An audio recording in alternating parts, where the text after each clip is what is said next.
right, good peoples. Bruce with Targeted Wealth Creation. Let's get going here with YieldMax, their Group B.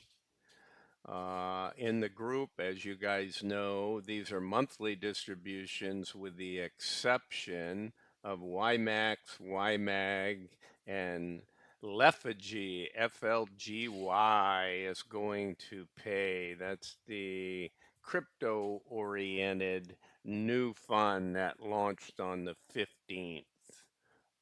So let's go through the numbers here. In yellow, for you guys that like to just go right to it, Nvdy 83 cents effectively, 0.8294.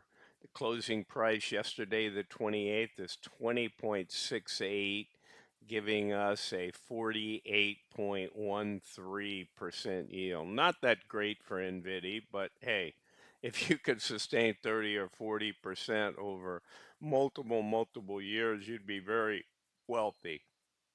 So I know we love it when we see 100% and that kind of stuff. It's just not practical long term.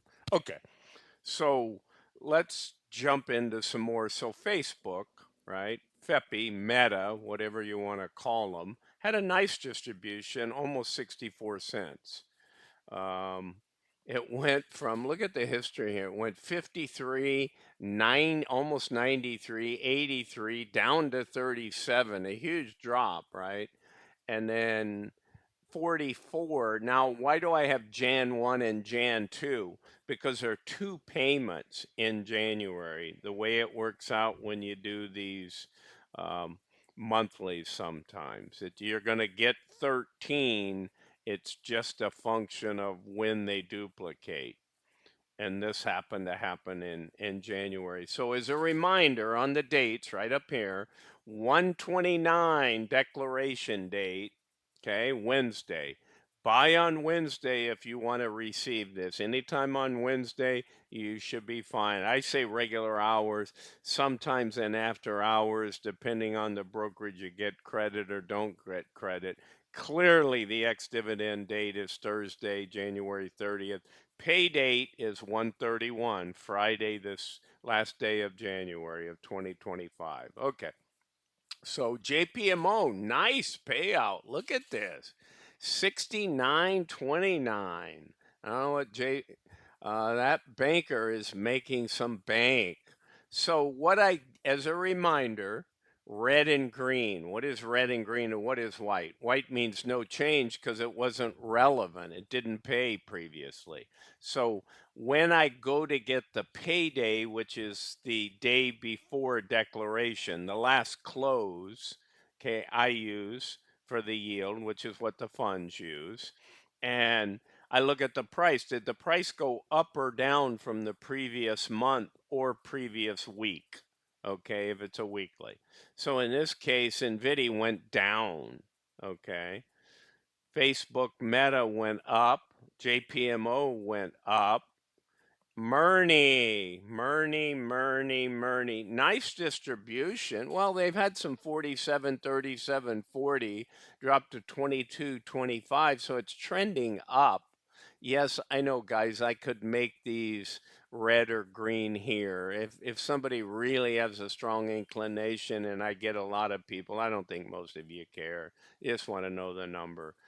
But I do keep the history there so you can see it. So a nice on Meta, 37.55 annualized yield of 42.68. Mrny, why is it have such a high yield? Look at the price. Guys, this is a reverse split waiting to happen, right? Basically, on the index, they have to do it. They may have already announced the date for it, but when it drops below $5, that creates issues. Okay.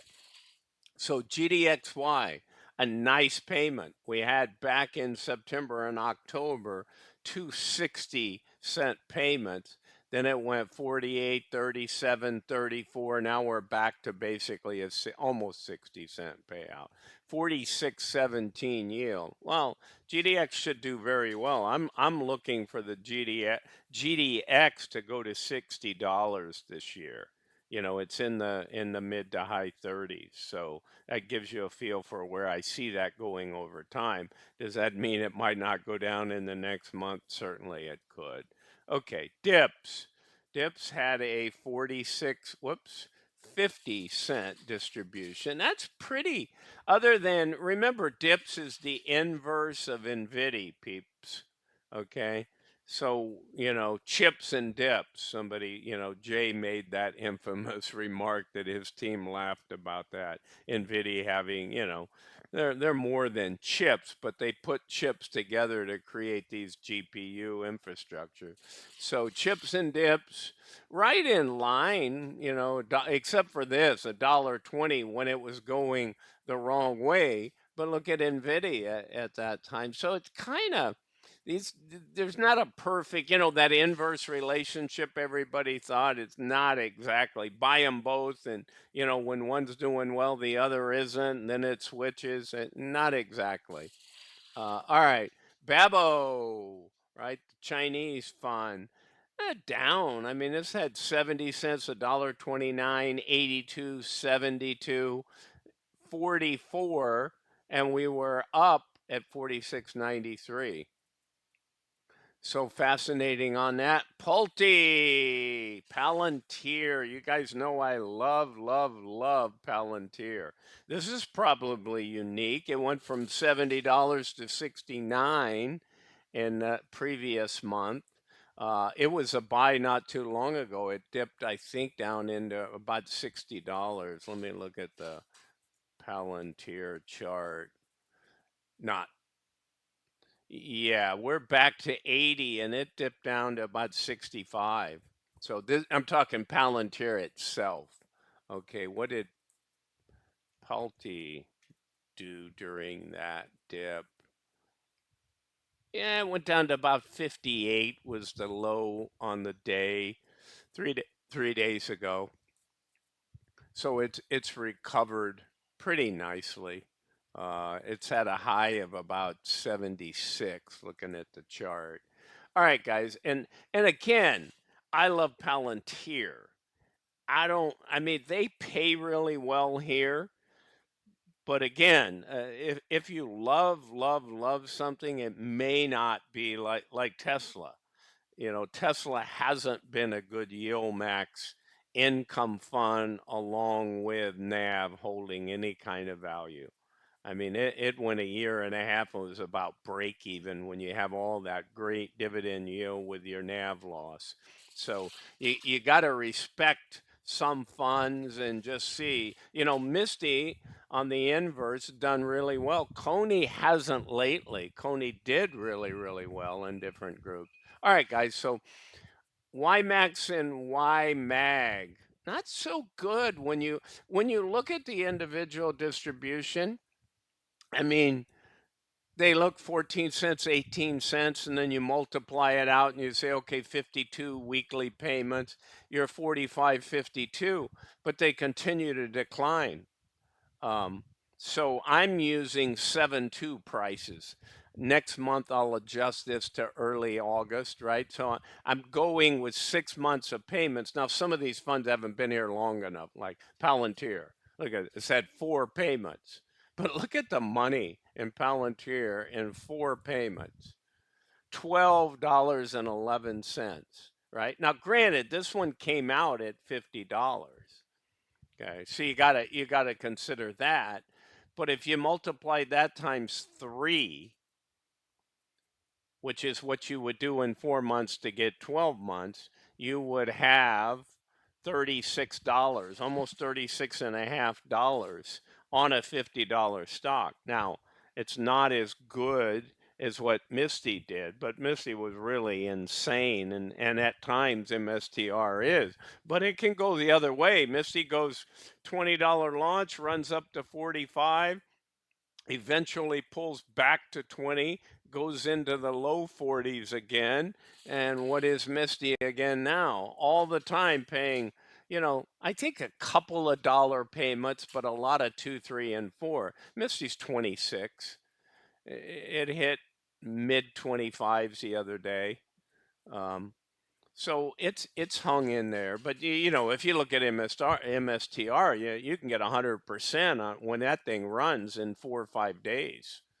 Um, so that's how I'm playing it now. I'm not hanging around in those funds long term because you got to time your buys so much, and you know, I think that BTC could well go up to 125, 135, 140. But we'll see. It has to do that before it goes back to the 80s, 80,000. So 125, 135, 138, 140, 150,000. I think will be the next run. It's just, do we go back and visit, you know, 90,000s before? We'll have to watch it. And then these things, you know, they'll trade sideways. The longer they trade sideways, the bigger the break up or down will be once it commits to a direction. All right, so what else do we have here that we've got dips, Babo, Plty, Ymax, you can see those 15 cents, almost 19 cents. Maro, right? The miner, very nice payout. You see it in the distribution yield, but I don't like this. Look at it. December 9 is when it launched. It's had two nice payments, right? 250 and 210 on the new one. But it's also gone from 47.14 on the start on December 19th, and here we are 6 weeks later, and it's $37. That's a $10 drop, 21%. Now, in some fairness, over here, you would have a much higher number, right? But you've only had two payments, even though they're a high percentage. So I don't put a lot of, you know, it's not apples and oranges when you compare this stuff. It's been here quite a bit. And look at Nvdy. Nvdy was killing it for a while. But here, over this last 6 months, the NAV loss has killed it. It's got a negative total return. And yet, if you look at Meta, it's got a 23% total return. Why? Because both numbers are positive. Look here at Palantir, the income fund from YieldMax, 57.73. It's gained, right? It came out at 51.43. Or sorry, that is not, I mean, it came out at that, but it's not that long ago, October the 8th. Okay. And then it went up into the 70s and it's 69 now. So that helps a lot when you annualize that gain and then you take your yield. So that's the big winner in this group. And surprisingly, Meta and even JP Morgan, which you wouldn't, Mrny, it's just been killed when you got a 67%, almost 68% NAV loss. That's real, people. All right, so let's get to something a little Lfgy, right? This one, Gdxy, has not paid yet. That's the AI in tech, and Lfgy is the crypto in tech. So you know finally you got your first payment. Now remember, this guy is weekly, like Maro is fitting with all these others. That's a monthly payer. But these two, you're well aware, are weekly. So are these new portfolios when they get going. This, I think, is going to pay February 5th. So when we come back around in the next group, remember, these two are going to be in every group. So when group C pays next week, then we're going to see Gdxy's first payment is scheduled for February 5. I think that is the declaration day of next week. So anyway, guys, you know, it's pretty good. Again, I don't like it's had some NAV erosion. It went 53.08. And, you know, when was that? On January 15. I know I showed 13 over here, but when you go look back at the closes, it didn't have a close until January 15. And that close price was 53.08. Yeah, 49. I mean, but again, 7%. I know the markets can go either way. Even Gdxy, right? 50.09 on January 23rd, and it's 48.42. But I look forward to these guys. I think they're going to pay pretty well. I think there's a lot of premium out there on the options. All right, guys. So um, you can extract all you want The reason I'm not doing full annual is because some of these just don't have enough pay. Like Ymax and Ymag went from monthly to weekly, right? So I'm trying to utilize what I have. Some of these guys, you can simply double it, right? I mean, if I did the year on Nvdy, it's probably going to look a little better, but I've taken the most recent 6 months on it. And the reason I put some of these start dates is to let you know it doesn't have a full 6 months in the cycle. All right, guys, that's what I got for you. Let me know if there's something you want to see differently on the YieldMax stuff. There's a lot of funds out there from them. They keep innovating. I'll give them credit on that. I don't always love their active management on the options, but the truth is they're throwing a lot of stuff out there, and some of it's pretty good too. All right, guys, that's what I got for you. Bruce with Targeted Wealth Creation. It's not financial advice. I'm not a financial advisor. Have a great rest of your week and buy this stuff if you don't own it and you don't own any of Group B and you want to add something, make sure you do it on Wednesday the 29th. All right, guys, bye for now.